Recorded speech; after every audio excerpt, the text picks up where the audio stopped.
প্রধানমন্ত্রী শেখ হাসিনা বলেছেন, কোটা আন্দোলনের নামে ঘটা প্রাণহানি ধ্বংসযজ্ঞের প্রত্যেকটি ঘটনা নিরপেক্ষ তদন্ত হবে। এজন্য জাতিসংঘ আন্তর্জাতিক সম্প্রদায়কে এগিয়ে আসার আহ্বান জানান তিনি।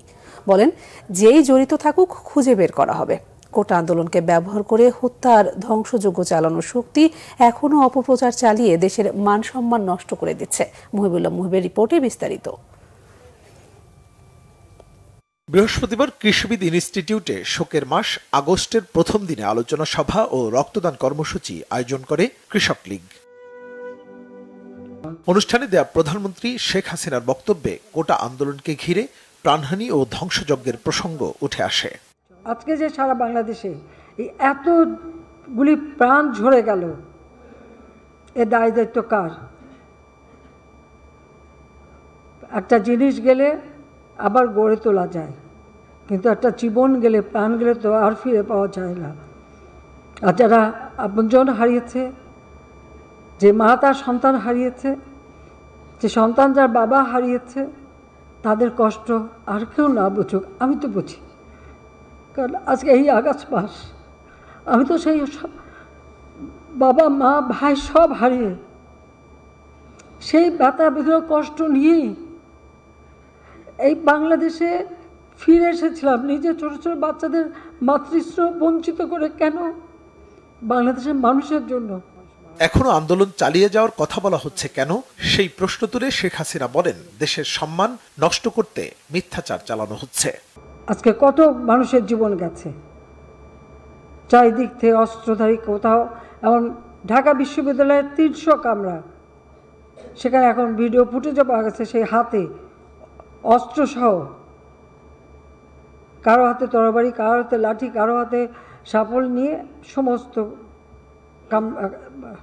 পুরো তছনছ করে দেওয়া হয়েছে এবং সমস্ত ছেলেদের সব জিনিসগুলি পুড়িয়ে দেওয়া। মেয়েদের হোস্টেল, সে রোকেয়া হল, শামসুন্নাহর হল, ইডেন কলেজ, বদরুন্নেসা কলেজ, মেয়ে হয়ে মেয়েদের উপর যে টর্চার, ঠিক পাকিস্তানি আমলে পাকিস্তানি হানাদার বাহিনী যেরকম টর্চার করছে, ঠিক সেই ধরনের টর্চার করলো মেয়েদের উপর। মুক্তিযোদ্ধা সন্তান বা ছাত্রলীগ করে, ছাত্রলীগ করতে পারবে না, তাদের উপরে জুলুম অত্যাচার। এক মেয়েকে 100 বার উঠবস করালো।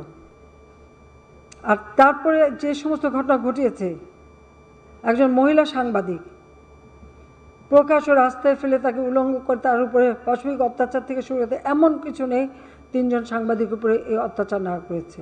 আন্দোলনে প্রতিটি প্রাণহানি ও ধ্বংসাত্মক কাজের নিরপেক্ষ তদন্তের জন্য আন্তর্জাতিক সহায়তার আহ্বানও করেন সরকার প্রধান। বলেন, প্রতিটি ঘটনার বিচার হবে।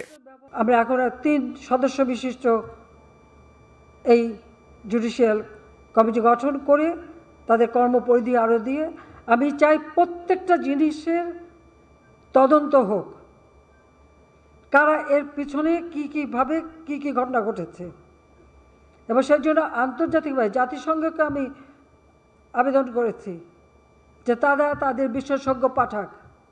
অন্য কোনো দেশ যদি চায় তারা বিশেষজ্ঞ পাঠাক, কারণ আমি চাই এই ঘটনাগুলির সুষ্ঠু তদন্ত হোক, সে যেই দায়ী থাক।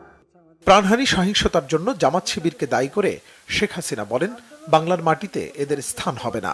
এটাই আমাদের। মুহিবুল্লাহ মুহিব, বাংলা ভিশন, ঢাকা।